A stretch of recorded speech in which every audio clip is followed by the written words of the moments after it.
आज हम John C Bogle की एक बहुत ही मजेदार किताब पर बात करने वाले हैं, the little book of common sense investing. और इसका जो सेंट्रल आइडिया है वो सुनने में शायद थोड़ा अजीब लगे। किताब कहती है कि शेयर बाजार में जीतने का सबसे अच्छा तरीका है खेलना ही बंद कर देना। बिल्कुल, मतलब बाजार को हराने की जो कोशिश है वही ज्यादातर लोगों के हारने की वजह बन जाती है। हाँ। आज की हमारी पूरी चर्चा का जो निचोड़ है वो एक बहुत ही सरल गणित को समझना है। अच्छा। हम ये देखेंगे कि कैसे छोटी छोटी लागतें जिन्हें हम अक्सर नजरअंदाज कर देते हैं वो लंबे समय में हमारे रिटर्न्स को धीरे धीरे खत्म कर देती हैं। तो आज हमारा मिशन यही समझना है कि कैसे ये जीत का खेल असल में एक हार का खेल बन जाता है और कैसे कोई भी इससे बच सकता है। तो चलिए इस किताब की एक कहानी से शुरू करते हैं। हाँ, ये कहानी इस किताब की आप कह सकते हैं नींव है। बोगल एक काल्पनिक परिवार की कहानी सुनाते हैं जिनका नाम है गॉट्रॉक। गॉट्रॉक्स नाम से लग रहा है कि काफी अमीर परिवार होगा। हाँ बिल्कुल। तो कहानी की शुरुआत में ये गॉट्रॉक्स परिवार एक बहुत ही अच्छी स्थिति में है। मान लीजिए कि वो अमेरिका की सभी कंपनियों के यानी पूरे शेयर बाजार के 100% मालिक हैं। ओके, मतलब सब कुछ उनका है। सब कुछ। तो जाहिर सी बात है कंपनियों से होने वाला सारा मुनाफा, सारे डिविडेंड, सब कुछ उन्हीं को मिलता है। सब इसी परिवार को मिलता है। उनकी दौलत देश की अर्थव्यवस्था के साथ साथ बढ़ रही है। तो कोई बिचौलिया नहीं है, कोई फीस नहीं, बिजनेस जितना कमाएगा वो सब इनका। ये तो एक जीत का खेल हुआ। एग्जैक्टली, ये एक आदर्श स्थिति है। लेकिन फिर कहानी में कुछ हेल्पर्स की एंट्री होती है। हेल्पर्स? हाँ, मतलब ब्रोकर्स और मनी मैनेजर्स। Okay. वो परिवार के कुछ होशियार सदस्यों के पास जाते हैं और कहते हैं कि हम आपको और अमीर बना सकते हैं। हाँ बिल्कुल, वो कहते हैं आप परिवार के बाकी लोगों से ज्यादा तेजी से अमीर बन सकते हैं। बस हमें बताइए कि कौन से शेयर खरीदने और कौन से बेचने। और मुझे लगता है यहीं से खेल बदलना शुरू होता है। ये हेल्पर्स अपनी सर्विस मुफ्त में तो नहीं दे रहे होंगे। बिल्कुल नहीं, वो हर सौदे पर अपना कमीशन लेते हैं। अब सोचिए, परिवार तो अब भी पूरे बाजार का मालिक है। हाँ। लेकिन अब वो आपस में एक दूसरे को शेयर खरीद बेच रहे हैं और हर बार ऐसा होने पर एक हेल्पर बीच में आकर अपना हिस्सा ले लेता है। मतलब ये हेल्पर्स असल में कोई नई दौलत नहीं बना रहे, वो तो बस परिवार की अपनी ही दौलत को एक जेब से निकालकर दूसरी में डाल रहे हैं। सही पकड़ा आपने। और हर बार ऐसा करने पर अपना कमीशन काट रहे हैं। इससे क्या होता है कि परिवार की जो कुल संपत्ति की बढ़ने की रफ्तार थी वो धीमी हो जाती है। अच्छा। जो रिटर्न पहले 100% परिवार को मिल रहा था, अब उसका एक हिस्सा इन बिचौलियों को जा रहा है। और फिर कहानी और आगे बढ़ती है। और भी हेल्पर्स आ जाते हैं। अब पेशेवर मनी मैनेजर्स आते हैं, फिर इन्वेस्टमेंट सलाहकार आते हैं, फिर और भी एक्सपर्ट्स। और हर कोई अपनी फीस लेता है। धीरे धीरे परिवार के मुनाफे का एक बड़ा हिस्सा इन सभी हेल्पर्स की जेब में जाने लगता है। परिवार के लोग दिन रात मेहनत कर रहे हैं, एक दूसरे को मात देने की कोशिश कर रहे हैं, लेकिन एक समूह के तौर पर वो हर साल गरीब होते जा रहे हैं क्योंकि सिस्टम से पैसा बाहर जा रहा है। तो ये सारे स्मार्ट लोग जो बाजार को हराने की कोशिश कर रहे थे, वो असल में सब मिलकर अपने ही परिवार का नुकसान कर रहे थे। ये तो कमाल की मिसाल है। तो इसका अंत कैसे होता है? अंत में परिवार का एक बुद्धिमान सदस्य सबको एक साथ बुलाता है और कहता है, ये हम क्या कर रहे हैं? अपने सारे ब्रोकर्स, मनी मैनेजर्स और सलाहकारों को निकाल दो। बस पूरे बाजार को खरीदो और उसे पकड़ कर रखो। और बस कुछ मत करो। तभी हमारा परिवार फिर से अमेरिकी कॉर्पोरेट जगत के मुनाफे का 100% हिस्सा पाएगा। और यही संक्षेप में इंडेक्स फंड का मूल सिद्धांत है, जैसा वॉरेन बफे कहते हैं। हाँ, वॉरेन बफे कहते हैं, निवेशकों के लिए जैसे जैसे गति बढ़ती है रिटर्न घटता है। गॉट्रॉक्स परिवार की कहानी हमें सोचने पर मजबूर करती है कि बाजार असल में काम कैसे करता है।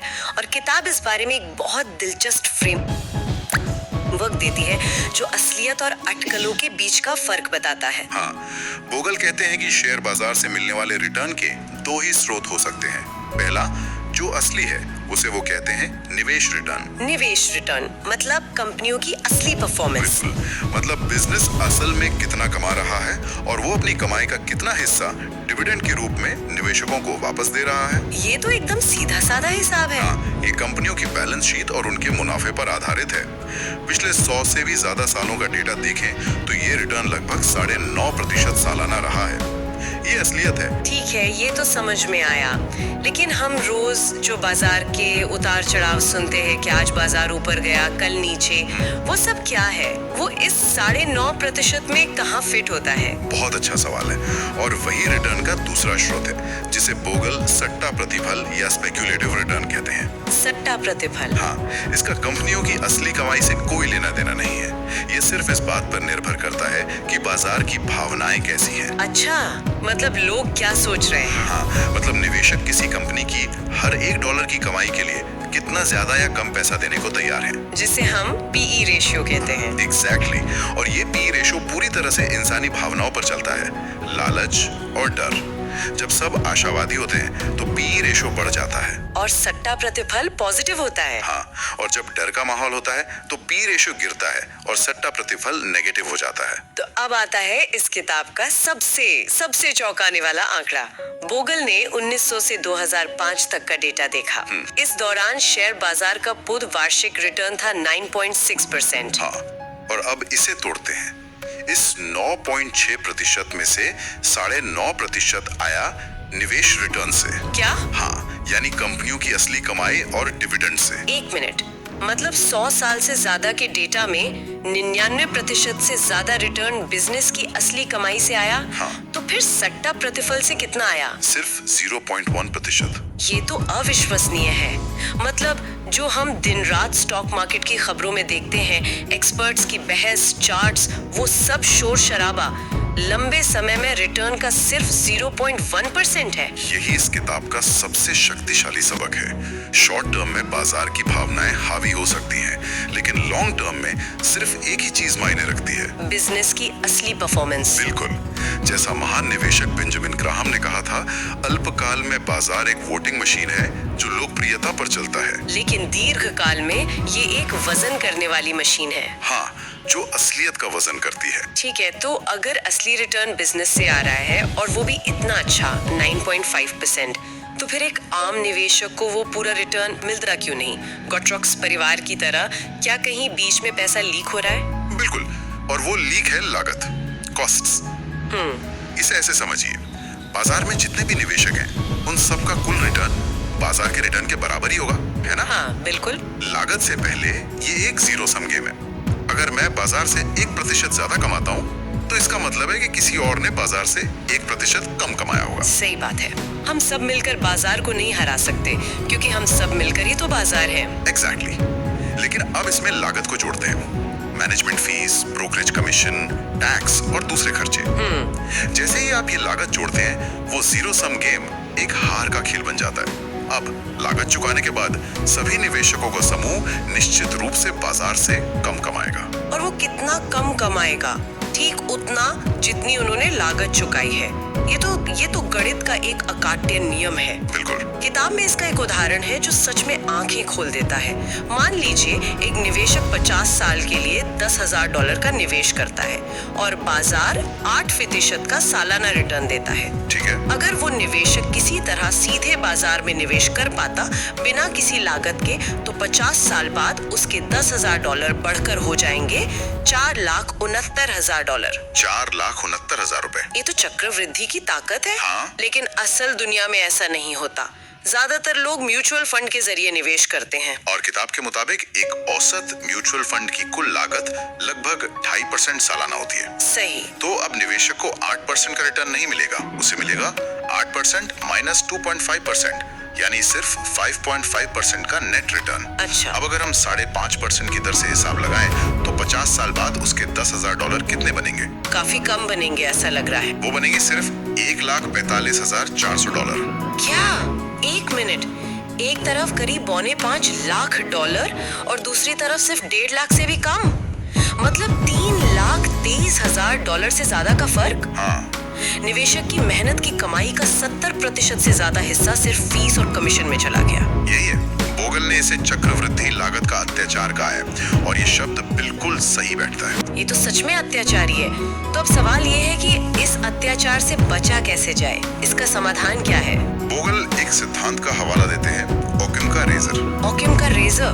हाँ, ये सिद्धांत कहता है कि जब किसी समस्या के कई समाधान हो, तो सबसे सरल को चुने। और निवेश में सबसे सरल समाधान क्या है? बाजार को हराने की कोशिश करने के बजाय पूरे शेयर बाजार को ही खरीद लो। मतलब गॉट्रॉक्स परिवार वाली सलाह। बिल्कुल, और ये एक कम लागत वाले इंडेक्स फंड के माध्यम से किया जा सकता है। अच्छा, पता जो स्टॉक चुनने की कोशिश कर रहा हो वो बस बाजार की नकल करता है। हाँ, और इसीलिए इसकी लागत लगभग 0 के बराबर होती है। ठीक है, इंडेक्स फंड का आइडिया सिंपल और पावरफुल लगता है, लेकिन यहाँ एक सवाल उठता है, क्या हम ये मान लें कि कोई भी स्मार्ट नहीं है?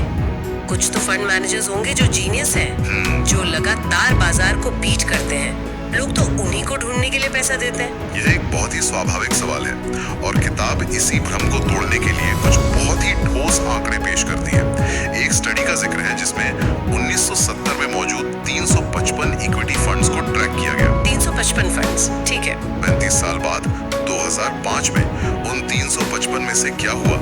पहली बात, उनमें से लगभग 2/3 यानी 230 फंड्स तो बंद ही हो चुके थे। अरे वाह, मतलब ज्यादातर तो रेस में ही नहीं टिक पाए। ठीक है, अब बचे हुए 132 फंड्स में से केवल 24 ऐसे थे जिन्होंने बाजार को 1% से ज्यादा के मार्जिन से हराया। सिर्फ 24? हाँ, और उन 24 में से भी अगर हम उन फंड्स को देखें जिन्होंने लगातार अच्छा प्रदर्शन किया तो ऐसे सिर्फ 3 फंड्स मिले। क्या कह रहे हैं? 355 में से सिर्फ 3? ये तो लॉटरी जीतने से भी मुश्किल लगता है। यही बात है, तो बोगल का वो कहना कि सुई मत ढूंढो, पूरा भूसे का ढेर ही खरीद लो, अब ज्यादा सेंस बना रहा है ना? बिल्कुल। और बात सिर्फ लॉन्ग टर्म की नहीं है, शॉर्ट टर्म में जो विजेता होता है वो अक्सर अगला हारने वाला होता है। इसका कोई उदाहरण है? हाँ, सबसे क्लासिक उदाहरण है 1990 के दशक के अंत का टेक्नोलॉजी बबल। 1997 से 99 के बीच जो टॉप 10 फंड्स थे, जिन्होंने शानदार रिटर्न दिया होगा, हाँ, वो अगले 3 सालों में जब बबल फटा सबसे खराब प्रदर्शन करने वालों में से थे। इसे ही माध्य की ओर प्रत्यावर्तन या रिवर्जन टू द मीन कहते हैं। अच्छा, एक और बात जो किताब में थी और मुझे बहुत चौंकाने वाली लगी, वो ये कि फंड जो रिटर्न रिपोर्ट करता है वो रिटर्न भी निवेशक को असल में मिलता ही नहीं है। ये कैसे हो सकता है? ये निवेशक के अपने व्यवहार की वजह से होता है। इसे बिहेवियर गैप कहते हैं। Behaviour gap? हाँ, होता क्या है कि ज्यादातर निवेशक किसी फंड में तब पैसा लगाते हैं जब वो अखबारों की सुर्खियों में होता है। मतलब जब वो पहले ही बहुत अच्छा प्रदर्शन कर चुका होता है, टॉप पर खरीदते हैं। बिल्कुल। और जैसे ही फंड का प्रदर्शन खराब होने लगता है वो डर कर अपना पैसा निकाल लेते हैं, बॉटम पर बेच देते हैं। इस खरीदने और बेचने की गलत टाइमिंग की वजह से निवेशक फंड के रिपोर्ट किए गए रिटर्न से बहुत कम कमाता है। किताब में एक स्टडी है 1980 से 2005 के बीच जहां औसत फंड ने 10% का रिटर्न रिपोर्ट किया, तो वहीं उस फंड में निवेश करने वाले औसत निवेशक ने सिर्फ 7.3% कमाया। सिर्फ 7.3%? ये 2.7% का अंतर सिर्फ गलत समय पर खरीदने और बेचने की वजह से हुआ। जी हाँ, तो एक तो फंड की लागत रिटर्न को कम करती है और फिर निवेशक का अपना व्यवहार उसे और भी कम कर देता है। ये तो दोहरी मार है। सही कहा, निवेशक अक्सर अपने ही सबसे बड़े दुश्मन होते हैं। तो इन सब कहानियों और आंकड़ों के बाद अगर हमें इस पूरी चर्चा को समेटना हो तो एक आम निवेशक के लिए मुख्य बातें क्या हैं? मेरे हिसाब से 3 सबसे जरूरी बातें। पहली और सबसे जरूरी, लागत ही सब कुछ है। अपने निवेश की लागत को जितना हो सके कम रखें, क्योंकि लागत ही एक ऐसी चीज है जिस पर आपका पूरा नियंत्रण है। बिल्कुल।